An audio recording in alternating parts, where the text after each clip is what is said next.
Um, Most of us know about optical fibers as a medium. Most of the internet traffic or phone calls is carried on optical fibers. But actually, optical fiber can be a very sensitive sensors, and we can benefit from the scale economy of the telecom industry. Now, how does this work?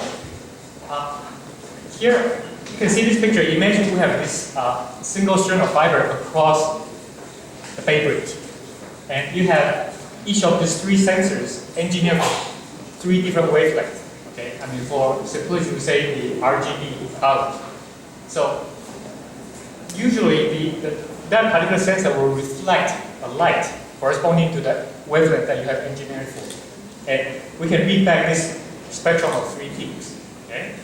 Now imagine we have this overweight truck coming across the bridge, and it deflects the bridge just a few nanometers. That's enough to cause a deflection that we can pick up, and that the green sensor now has a wavelength shift to the yellow side. And we can pick up that very sensitive deflection, that strain change in the backend unit. So this is a very interesting phenomenon, and it's not just strain. It can engineer the sensors to correspond to temperature change, acceleration, even biochemical composition. So we get papers about water quality sensors or blood sensors. And this is an area of very active research. Now, the key benefit of this technology is the very good noise immunity I talked about. If you are talking about monitoring a transmission tower with very high voltage passing through, you're not going to trust the electrical sensors on there because they get affected by the magnetic field and the electric field over there. And along the railway, hundreds of miles of railway, you want to measure how this rail's integrity can hold up.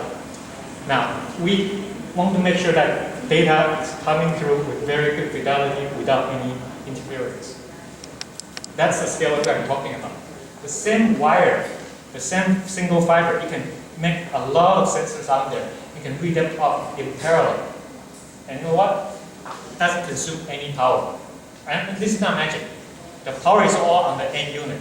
So the end unit shoots a beam of light and read all the reflected light. And it has the monumental task of figuring out which sensor is giving you which light and how much it has shifted. So all the difficult, the heavy lifting is in that interface unit. So there are lots of applications. You might have heard of perimeter security applications. Next to airports and prisons, they have been laying these kind of optical fibers. So people walk around the perimeter. You can measure the footsteps. You know who is coming through. But people in the industry will tell you there's a lot of problems. There's a lot of false positives because the software is not sensitive enough. Or you can put the other way, the hardware is not engineered correctly. A lot of condition-based monitoring applications, vibrating machines, turbines, these are all industrial applications that GE and IBM is looking at that require this kind of very detailed monitoring. Structural health monitoring, bridges, towers, airplane, ships, pipeline, railway.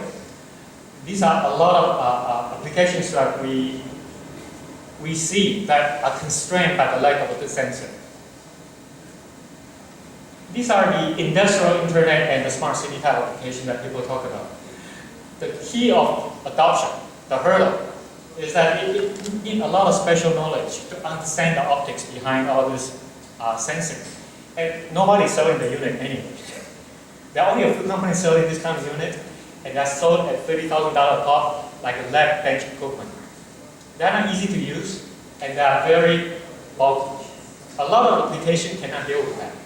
I've talked to railway engineers, they say they have been looking at these units for a while, but it's too big, too bulky, and it's very hard to deal with the API at that level.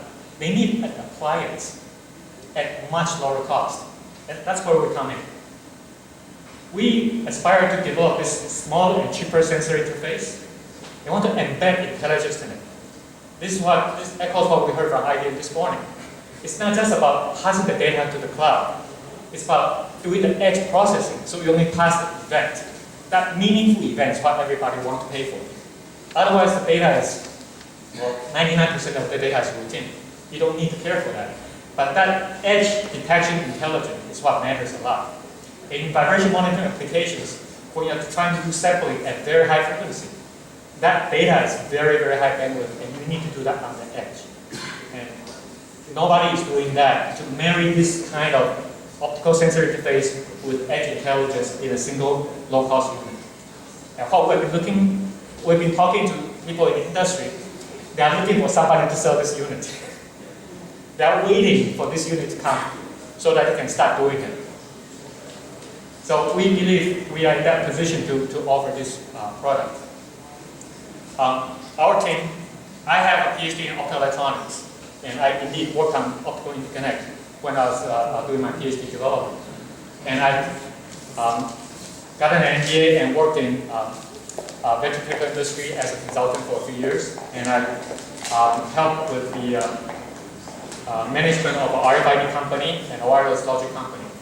My partners, YJ and Joe Costa, they have startup experience in big data analysis and optics. These are some of the actual systems we have built and deployed. These are based on the earlier generation of MEMS sensors, not the new fiber optic sensors. So we have a few bridges that's actually been using our sensors. And this is a 50,000 pallet automated warehouse using RFID that we have done. So our goal is to raise $1 to $2 million financing to complete the development. We have done all the electronics and we are working on the algorithm. Those we can do with very little money out of pocket. But the optics require a lot of very expensive equipment and facility. So that's why we are looking for funding to help. We are trying to launch a minimum viable product in structural health monitoring and security. Now, structural health monitoring refers to bridges and railway. Now, railway, you can do not just monitoring the track. You can also measure the ball bearings of the railway car flying through that rail. So that's monitoring not just the infrastructure, but the cars, and that can protect the public safety. Now, bridges, not just talking about bridge infrastructure. Imagine if you can catch an overweight truck as it is going through the bridge. You can train the video on it and catch that guy in the act and issue a ticket. Now you can start become from a cost center, we become a profit center. Because a lot of structure got degraded and damaged due to overweight trucks. So that's one of the things that is really, really hard to catch in the act. If you have the right sensor, yes, that can actually happen.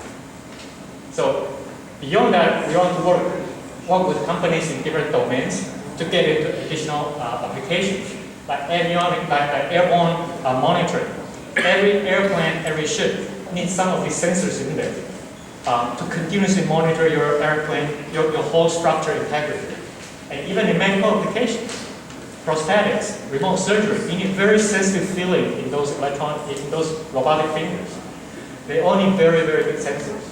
And we believe if we can bring down the cost and make it smaller, there's a huge market waiting for us. Any questions?